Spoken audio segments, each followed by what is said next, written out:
Could just go up the stairs because I don't know what level they are. But Pretty nice looking area.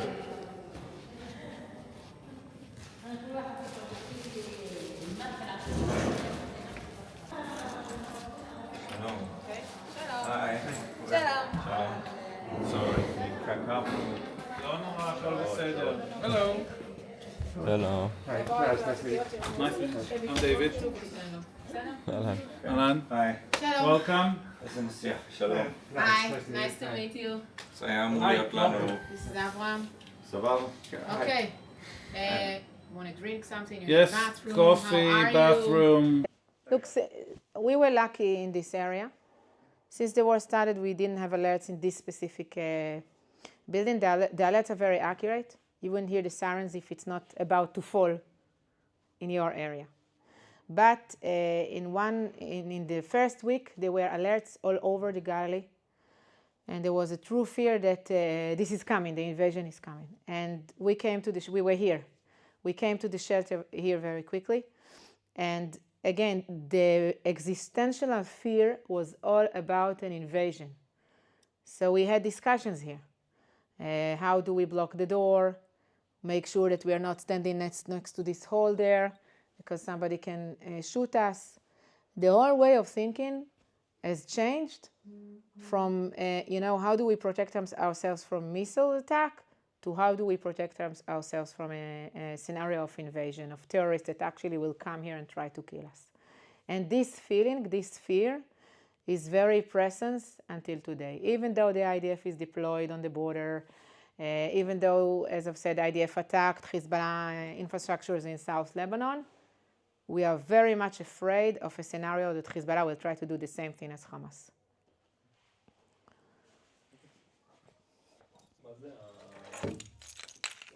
מחבר את disconnect the shelters in each floor. אז כאילו במידה ויש נגיד אירוע פה, אז אתם יכולים כאילו לעלות למעלה. כן, לכאורה. לא נספיק. אנחנו לא יחידת קומנדו. לא, אבל זה, קיווינו שאולי עם הכספת יהיה קשה להיכנס. כן, ממש דיברנו על זה, כאילו, תקשיב, היה פה הסתיק. That's a drone. That's a drone. Wow. The problem is that now we understand that when we hear this, we don't know whether it's Hezbollah's drone or Israeli drone. We cannot be completely positive. And I had one incident that I was on the main road to Nahariya. Let's record that. I'll do that for you. Sorry.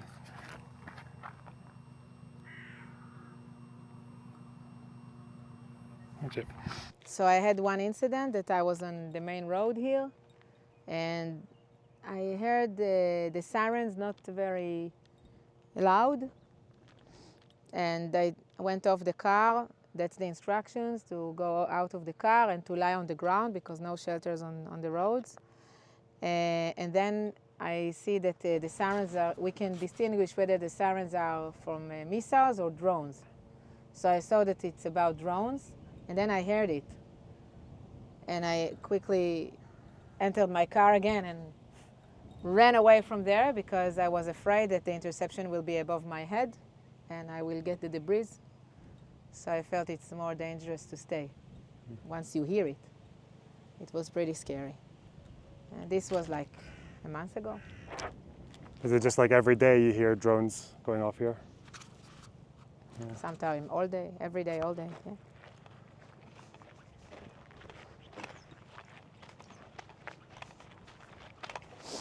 Sometimes it's louder.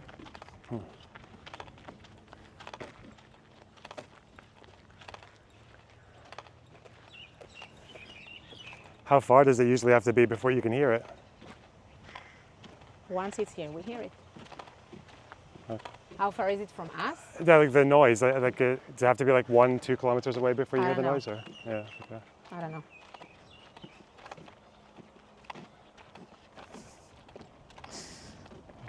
ביקשנו מהראש מועצה לשלוח טרקטור להוריד את הקוצים אז ביקשנו. צלם את זה לדוד.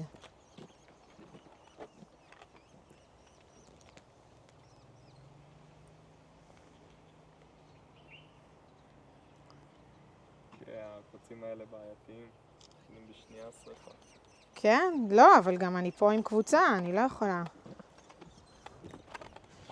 זה לא בסדר. לא עושה כלום. 1 minute.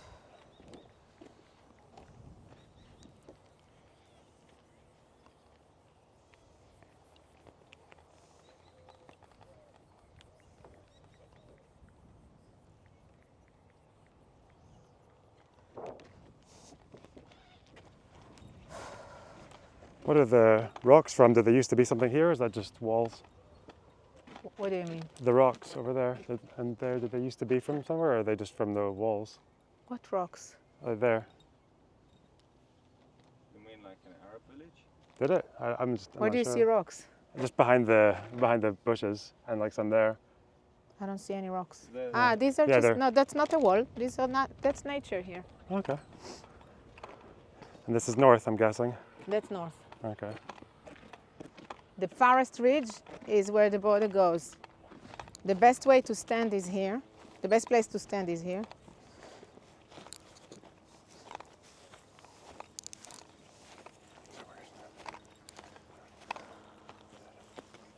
I can tell you that I was standing here like a few weeks ago with some people, and we heard a blast, not too loud.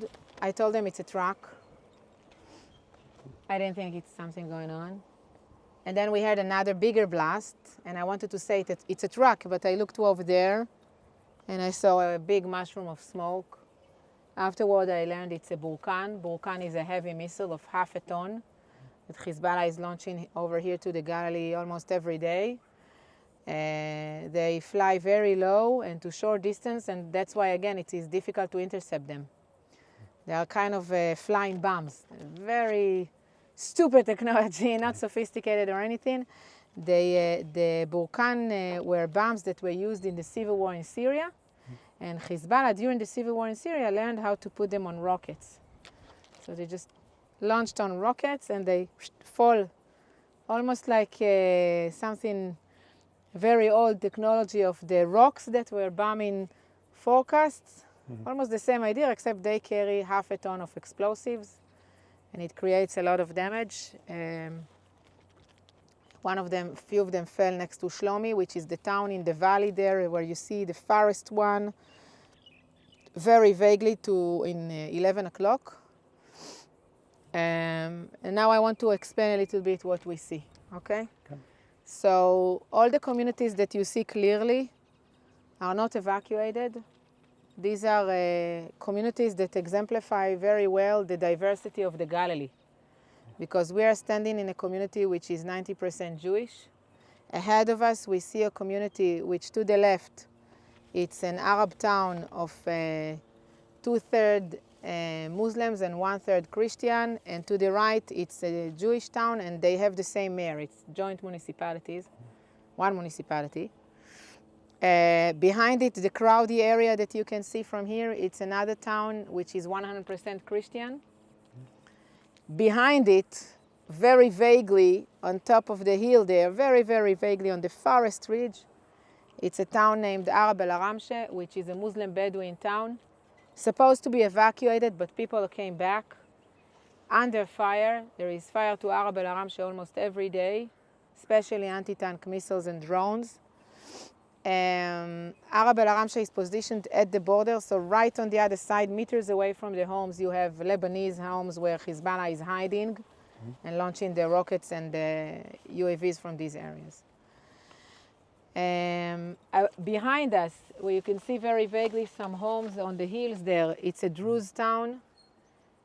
Druze are a small sect that departed from Islam 1,000 years ago.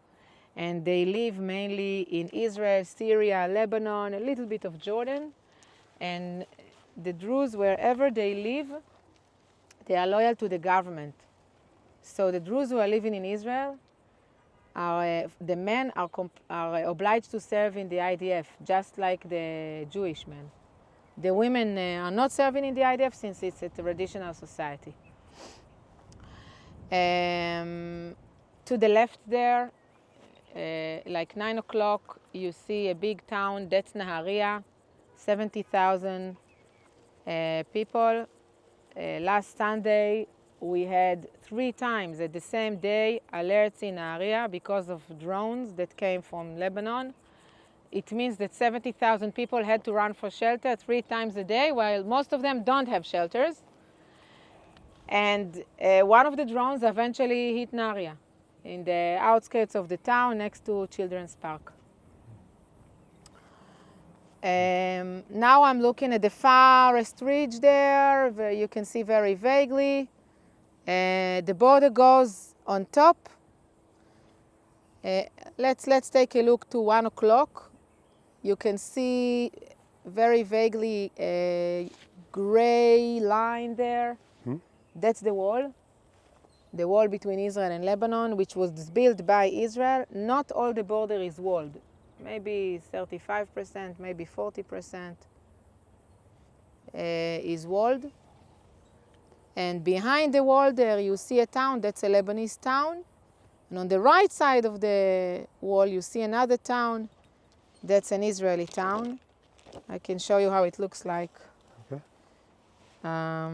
So that's the Lebanese town, Marwachin, and this is Arit, the Israeli town.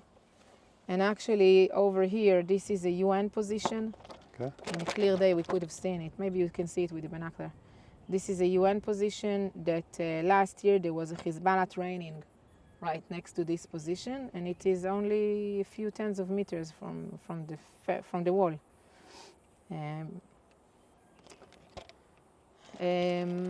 Look at that, that's a zigzag road, which is actually a wall. You can see it very, very vaguely to the left there. I don't know, the visibility is becoming worse. So there is kind of an enclave. The border goes down and then up again, and that's where it goes up again. So this is an IDF base on the borderline. You can see the wall here as well. And maybe with the binocular you will be able to see it better. And that's the Mediterranean over there. So behind Nahariya is on the seashore. It's in the Mediterranean. It's all very close together. It's all very close together. We are 9 kilometers from Lebanon. The forest ridge is evacuated, and the valley below, which you cannot see it, is also evacuated. And we are like, we became the front, okay? Because this ridge is now the first ridge that is populated. The area that you're looking at in Me'ilia and all these places.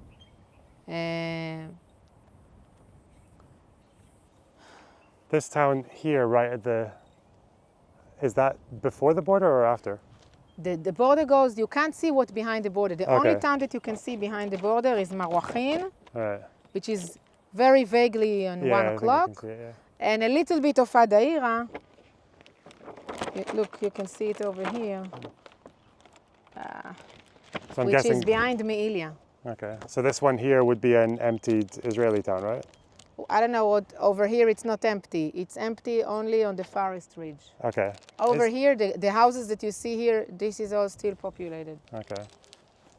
Just at the foot of that last hill, is that The last buildings? hill. Yeah. Where you see the last hill, the town on the horizon line is Lebanese, and the town a little bit below is Israeli. So that's the Lebanese home, these are the Israeli homes, and this is evacuated, and this is under attack every day. Part of this town is ruined. And the Lebanese town is also under attack because Hezbollah is hiding inside the homes. I think this is something that is very important to emphasize. Hezbollah is hiding its munitions and missiles and rockets and UAVs inside the homes or under the homes of the Lebanese. And it is entrenched in the Lebanese towns. Hezbollah is an organic part of the Muslim Shiite society in Lebanon. It's not an external force that came and took over. It is part of it. And the reason it is part of it is because it put a lot of efforts in creating platforms of civilian services to this population, creating dependency of the population, and that way creating an indoctrination project that made the population truly believe in the loyalty to the supreme leader of Iran and in martyrdom. And very few are against that. And those who are against that are either killed or have to leave Lebanon or intimidated. Hezbollah is not enabling any internal resistance to grow in Lebanon. You said that they provided sort of like semi-state services for the Yes. Shiites living in South Lebanon. What was it like for the Shiites there before Hezbollah came in? They were neglected, and to this vacuum Hezbollah entered. There was another party there named Amal that was founded a little bit earlier in the 60s, and then Hezbollah was founded in the 80s. But Hezbollah became, they fought against each other, by the way. There was a competition between them. Today they collaborate, for now. And we also see Amal participated in some of the attacks against Israel. And they also collaborate in the political level. But it doesn't mean that it's internal love, okay? But the bottom line is that since Hezbollah is providing all these services, and it had decades to develop that, schools, banks, medical centers, Boy Scouts, women's organizations, teachers' organizations, students' organizations. Everywhere you look in this Shiite Lebanese town, you will see Hezbollah very much presence in your life. And community life are something very strong here in the Middle East. So to resist that is very difficult. Okay. Very rarely it starts in the morning. It happens, but rarely. Okay. I'm just going to take a small list of questions. They like to sleep late, I don't know. Yeah, during the Gaza, like even when there were missiles flying in every day from Gaza, it never happened in the middle of the night. At least not to the same. Here, at the beginning of the war, it never happened in the middle of the night, but now we had a few incidents. It's not every day. Most cases, it's between 1 or 2 p.m. to 10 p.m., something like that. Always during the nightly news. Yeah.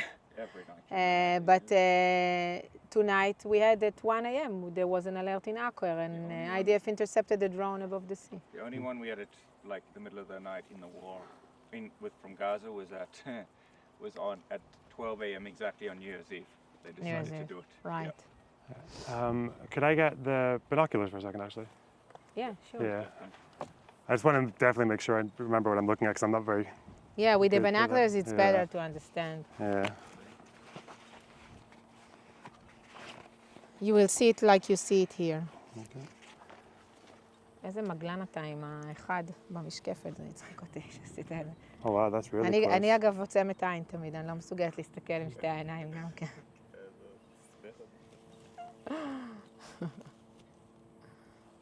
אפרופו, האירוע בערב אל-ערם שנהרג זימל, שתדע לך שזה חוסר אחריות. כי כמה שבועות קודם הייתה כתבה, אני לא זוכרת באיזה ערוץ, שהראתה אני לא יודעת אם זה המגלן או איזשהו כוח אחר, איך הוא עוקב אחרי החיזבאללה בצד השני, וכאילו לא ציינו איפה זה, אבל מי שקצת מכיר את האזור ידע בדיוק איפה זה, ואני ראיתי את הכתבה, אמרתי, הם הולכים לחטוף, והם חטפו. וזה לא בסדר, לא היו צריכים לחשוף מה הם רואים על המסכים. יראו בדיוק את המגדל מים, כאילו... מה זה הדבר הזה? למה עשו את זה? למה אפשרו את זה? Oh, this is it. Yeah, this is you said it was a Lebanese town there. You can see the edge of it. Is that right? Or is that the wall? Yes, where you see the wall, so just behind it, yeah. Okay. Wow. God, that's so close to the... To the Israeli town, yes, The Israeli 6 town, meters this- away, yeah. and we have even cases that it's closer. That's it. Yeah, like if you look straight ahead at 12 o'clock, look at Yeah. the farthest town at 12 o'clock, it's actually two towns. One's in the Israeli side and the other one it's in the Lebanese side. God. Okay. Right. Okay. So I'll probably just do like a couple of... if you're okay with... you might be repeating things that you've said already. Yeah. But yeah, that's okay. Sure. Cool. All right. Okay. And for your pronouncing your name, it's Sarit Zahavi? Yes. Cool. Okay. It's the first time I've got it. First try. Okay. Is that all good? Is that recording? Yeah, it's good. Yeah, okay. And yours is still... You want me to take this out?